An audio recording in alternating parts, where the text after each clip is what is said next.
Hermanitos y hermanitas, una vez más estamos aquí con ustedes en sexto año de Escuela de Pastoral.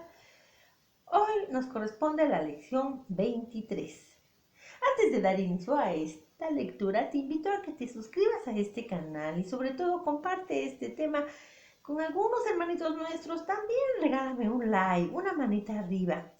El tema del día de hoy corresponde el trabajo, digno destino. No nos fue dado por castigo, sino para colaboración del plan de Dios. El compendio de la doctrina social de la Iglesia, inciso C, el deber de trabajar, 264.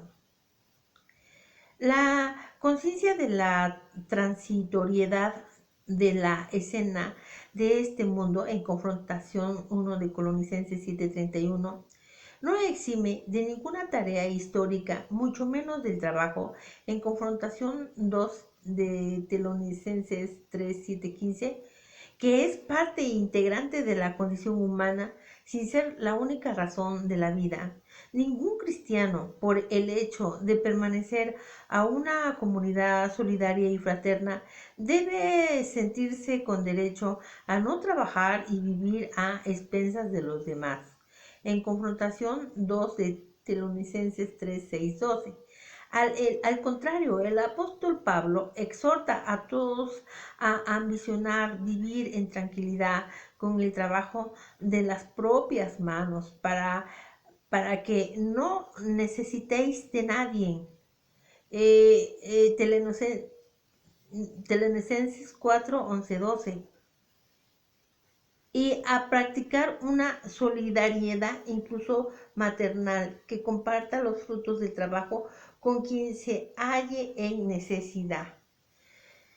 En Efesios 4:28, Santiago defiende los derechos conculcados, latín, conculcare, pisotear, despreciar de los trabajadores. Mirad el salario que no habéis pagado a los obreros que segaron vuestros campos. Está gritando, y los gritos de los segadores han llegado a los oídos del Señor de los ejércitos. En Santiago 5:4, los creyentes deben vivir el trabajo al asilo de Cristo, convirtiéndolo en ocasión para dar testimonio cristiano ante los de fuera. En el 265, los padres de la Iglesia jamás consideran el trabajo como opus servile, fuerza servil, como era considerado en cambio en la cultura de su tiempo, sino que siempre como opus manus, fuerza, poder, riqueza humana, y tratan de honrarlo en todas sus expresiones. Mediante el trabajo, el hombre gobierna el mundo, colaborando con Dios. Junto a él es Señor y realiza obras buenas para sí mismo y para los demás. El ocio perjudica al ser del hombre, mientras que la actividad es provechosa para su cuerpo y su espíritu. El cristiano está obligado a trabajar, no solo para ganarse el pan, sino también para atender al prójimo más pobre, a quien el Señor manda dar de comer, de beber, vestirlo, acogerlo, cuidándolo y acompañándolo. En confrontación de Mateo 25, 35, 36, cada trabajador afirma San Ambrosio, es la mano de Cristo que continúa creando y haciendo el bien. 263. Con el trabajo y la laboriosidad del hombre, participe del arte y de la sabiduría divina. Embellece la creación, el cosmos, ya ordenado por el Padre. Suscita las energías sociales y comunitarias que alimentan el bien común, el beneficio sobre todo de los más necesitados. El trabajo humano orientado hacia la caridad se convierte en medio de contemplación. se transforma en oración devota, en vigilante ascesis, griego, ascesis, ejercicio en sentido cristiano, es el ejercicio de la virtud de parte del hombre ayudado por la gracia para superarle, y en anhelante esperanza del día que no tiene ocaso.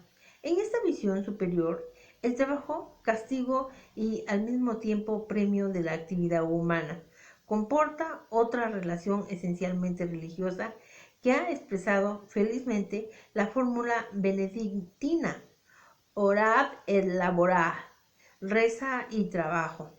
El hecho religioso confiere al trabajo humano una espiritualidad animadora y redentora. Este parentesco entre trabajo y religión refleja la alianza misteriosa, pero real, que media entre el actual humano y providencial de Dios. En 2, el valor profético de la Rerum Novarum. 2.67. El curso de la historia está marcado por las profundas transformaciones y las grandes conquistas del trabajo, pero también por la explotación de tantos trabajadores y las ofensas a su dignidad. La revolución industrial planteó a la Iglesia un gran desafío, al que el magisterio social respondió con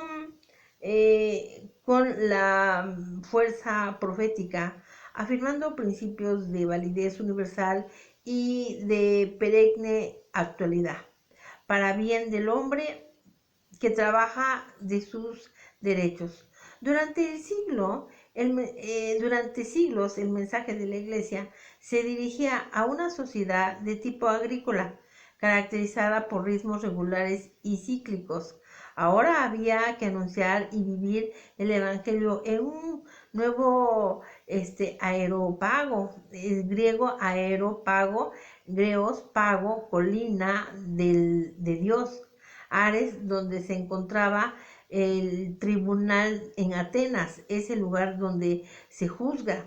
En el tumulto de los acontecimientos de una sociedad más dinámica, más industriosa, emprendedora, teniendo en cuenta la complejidad de los nuevos fenómenos y de las increíbles transformaciones que la técnica había hecho posible. Como punto focal de la solicitud pastoral de la Iglesia se situaba cada vez más urgentemente la cuestión obrera, es decir, el problema de la explotación de los trabajadores, producto de la nueva organización industrial del trabajo de matiz capitalista, y el problema no menos grave de la instrumentación ideológica socialista y comunista de las justas reivindicaciones del mundo del trabajo. En este horizonte histórico se colocan las reflexiones y las advertencias de la encíclica Rerum Novarum de León XIII. En el 268, la Rerum Novarum es, ante todo, una apasionada defensa de la inalienable dignidad de los trabajadores, a la cual se une la importancia del derecho de propiedad, del principio de colaboración entre clases, de los derechos de los débiles y de los pobres, de las obligaciones de los trabajadores y de los patronos del derecho de asociación. Las orientaciones ideales expresadas en la encíclica reforzaron el compromiso de animación cristiana de la vida social, que se manifestó en el nacimiento y la consolidación de numerosas iniciativas en el alto nivel civil, uniones y centros de estudios sociales, asociaciones, sociedades obreras, sindicatos, cooperativas, bancos, bancos rurales, aseguradoras, obras de asistencia. Todo esto dio un notable impulso a la legislación laboral en orden a la protección de los obreros, sobre todo de los niños y de las mujeres, a la instrucción, a la mejora de los salarios y de la higiene. En el 269, a partir de la Rerum Novarum, la Iglesia no ha dejado de considerar los problemas del trabajo como parte de una cuestión social que ha adquirido progresivamente dimensiones mundiales. La encíclica Laborem Exercens ha enriquecido la visión personalista del trabajo, características de los precedentes documentos sociales, indicando la necesidad de profundizar en los significados y los compromisos que el trabajo comporta, poniendo de relieve el hecho que surgen siempre nuevas interrogantes y problemas, nacen siempre nuevas esperanzas, pero nacen también temores y amenazas relacionados con la dimensión fundamental de la existencia humana, de la que la vida del hombre está hecha cada día, de la que deriva la propia dignidad específica y en la que a la vez está contenida la medida incesante de la fatiga humana, del sufrimiento y también del daño de la injusticia que invaden profundamente la vida social dentro de cada nación y a escala internacional. En efecto, el trabajo, clave esencial de toda cuestión social, condiciona el desarrollo no solo económico, sino también cultural y moral de las personas, de la familia, de la sociedad y de todo género humano. En el capítulo 3, la dignidad del trabajo, inciso A, la dimensión subjetiva y objetiva del trabajo. 270. El trabajo humano tiene una noble dimensión objetiva y subjetiva. En sentido objetivo, es el conjunto de actividades, recursos, instrumentos y técnicas de las que el hombre se sirve para producir, para dominar la tierra, según las palabras del libro de Génesis. El trabajo, en sentido objetivo, es el actuar del hombre en cuanto ser dinámico, capaz de realizar diversas actividades que pertenecen al proceso de trabajo y que corresponden a su vocación personal. El hombre debe de someter la tierra, debe de dominarla, porque como imagen de Dios es una persona, es decir, es un ser subjetivo, capaz de obrar de manera programada y racional, capaz de decidir acerca de sí y que tiende a realizarse a sí mismo como persona. El hombre es, pues, sujeto del trabajo. Y esto nos quiere decir que el trabajo, en sentido objetivo, constituye el aspecto contingente de la actividad humana, que varía incesantemente en sus modalidades con la mutación de las condiciones técnicas, culturales, sociales y políticas. El trabajo, en sentido subjetivo, se configura, en cambio, como su dimensión estable, porque no depende de lo que el hombre realiza concretamente, ni del tipo de actividad que ejercita, sino solo exclusivamente de su dignidad de ser persona. Esta distinción es decisiva tanto para comprender cuál es el fundamento último del valor y de la dignidad del trabajo, cuando para implementar una organización de los sistemas económicos y sociales respetuosa de los derechos del hombre. En el 271, la subjetividad confiere al trabajo su peculiar dignidad, que impide, considerando como una simple mercancía o un elemento impersonal de la organización productiva. El trabajo, independientemente de su mayor o menor valor objetivo, es expresión esencial de la persona, es actus persona. Cualquier forma de materialismo y de economismo que intente reducir el trabajador a un mero instrumento de producción, a simple fuerza de trabajo, a valor exclusivamente material, acabaría por desnaturalizar irremediablemente la esencia del trabajo, privándolo de su finalidad más noble y profundamente humana. La persona es la medida de la dignidad del trabajo. En efecto, no hay duda de que el trabajo humano tiene un valor ético, el cual está vinculado completa y directamente al hecho de que quien lo lleva a cabo es una persona. La dimensión subjetiva del trabajo debe de tener preeminencia sobre la objetiva, porque es la del hombre mismo que realiza el trabajo, aquella que determina su calidad y su más alto valor. Si falta esta conciencia o no se quiere reconocer esta verdad, el trabajo pierde su significado más verdadero y profundo. En este caso, por desgracia frecuente y difundida la actividad laboral y las mismas técnicas utilizando se consideran más importantes que el hombre mismo y de aliadas se convierten en enemigas de su dignidad. En el 273, el trabajo humano no solamente procede de la persona, sino que está también esencialmente ordenado y finalizado a ella, independientemente de su contenido objetivo. El, el entender o el trabajo debe estar orientado hacia el sujeto que la realiza, porque la finalidad del trabajo, de cualquier trabajo, es siempre el hombre.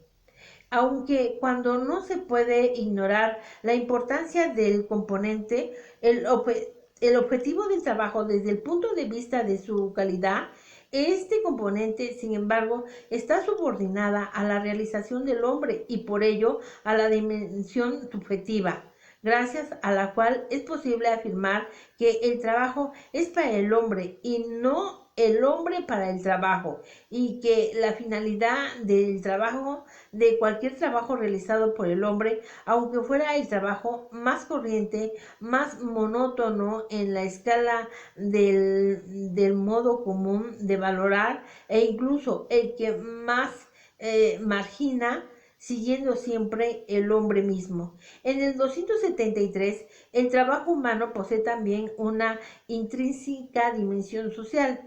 El trabajo de un hombre, en efecto, se vincula mutuamente con el de otros hombres. Hoy principalmente el trabajar es trabajar con otros y trabajar para otros. Es un hacer algo para alguien. También los frutos del trabajo son ocasión de intercambio, de relaciones y de encuentro. El trabajo, por lo tanto, no se puede valorar justamente si no se tiene en cuenta la naturaleza social, ya que si no existe un verdadero cuerpo social y orgánico, si no hay un orden social y jurídico que garantice el ejercicio de trabajo, si los diferentes oficios dependientes unos de otros no colaboran y se complementan entre sí, y lo que es más todavía, no se asocian y se difunden como en una unidad de inteligencia, de capacidad y el trabajo, la eficiencia humana no será capaz de producir sus frutos. Luego el trabajo no puede ser valorado justamente ni remunerado con equidad si no se tiene en cuenta su carácter social e individual. En el punto 274, el trabajo es también una obligación, es decir, un deber. El hombre debe de trabajar, ya sea porque el Creador se lo ha ordenado, ya sea porque debe de responder a las exigencias del mantenimiento y desarrollo de su misma humanidad. El trabajo se perfila como obligación moral con respecto al prójimo, que es en primer lugar la propia familia, pero también la sociedad, la sociedad a la que pertenece, la nación de la cual es el hijo o hija, y toda la familia humana de la que es miembro. Somos herederos del trabajo de generaciones y a la vez artífices del futuro de todos los hombres que vivirán después de nosotros. En el punto 275, el trabajo confirma la profundidad y identidad del hombre, creado a la imagen y semejanza de Dios, haciéndose mediante su trabajo cada vez más dueño de la tierra y confirmando todavía mediante el trabajo su dominio sobre el mundo visible. El hombre es cada caso y en cada fase de este proceso se coloca en línea del plan original del Creador, lo cual está necesaria e indisolublemente unido al hecho de que el hombre ha sido creado, varón y hembra, a imagen de Dios. Esto califica la actividad del hombre en el universo. No es el dueño, sino el depositario, llamado a reflejar de su propio obrar la impronta del ángel de quien es imagen. En el inciso B, las relaciones entre el trabajo y capital. En el 276, el trabajo, por su carácter subjetivo o personal, es superior a cualquier otro factor de producción. Este principio vale, en particular, con respecto al capital. En la actualidad, el término capital tiene diversas acepciones. En ciertas ocasiones indica los medios materiales de producción de una empresa. En otras, los recursos financieros invertidos en una iniciativa productiva o también en operaciones de mercados bursátiles, en la bolsa, operaciones de inversiones de capitales. Se habla también de modo no totalmente apropiado del capital humano para significar los recursos humanos, es decir, las personas mismas en cuanto son capaces en esfuerzo laboral, de conocimiento, de creatividad, de institución de las exigencias de sus semejantes. De acuerdo recíproco, en cuanto miembros de la organización, se hace referencia al capital social cuando se quiere indicar la capacidad de colaboración de una colectividad fruto, fruto principal y confianza. Dice, en esta colectividad fruto de inversión en vínculos de confianza recíproca. Esta multiplicidad de significados ofrece motivos ulteriores, posteriores, para reflexionar acerca de que pueda significar en la actualidad la relación entre trabajo y capital. Con respecto al 277, la doctrina social ha observado las relaciones entre trabajo y capital, destacando la prioridad del primero sobre el segundo, así como su complementariedad. El trabajo tiene una prioridad intrínseca propio de él por su esencia misma. Con respecto al capital, este principio se refiere directamente al proceso mismo de producción, respecto al cual el trabajo es siempre una causa eficiente, primaria, mientras el capital, siendo el conjunto de los medios de producción, es solo un instrumento o la causa instrumental. Este principio es una verdad evidente que se produce de toda la experiencia histórica del hombre y pertenece al patrimonio estable de la doctrina de la Iglesia.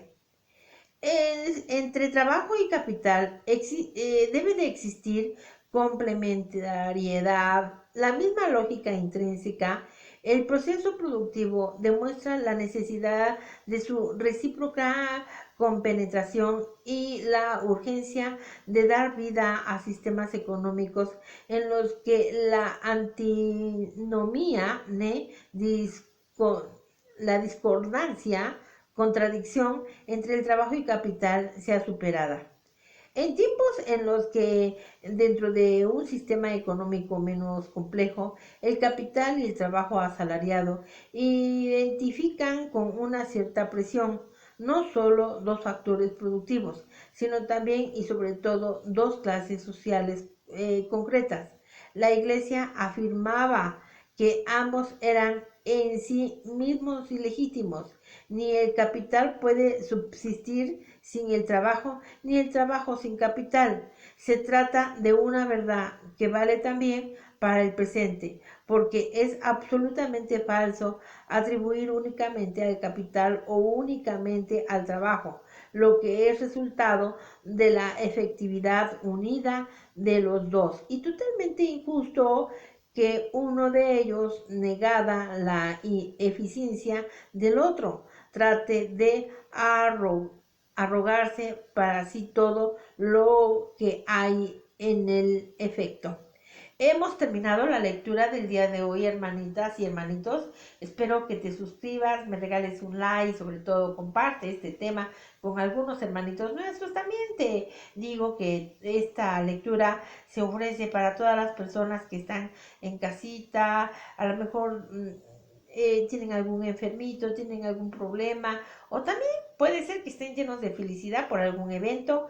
Bueno, pues bendiciones para todos ustedes y nos vemos a la próxima. Bye.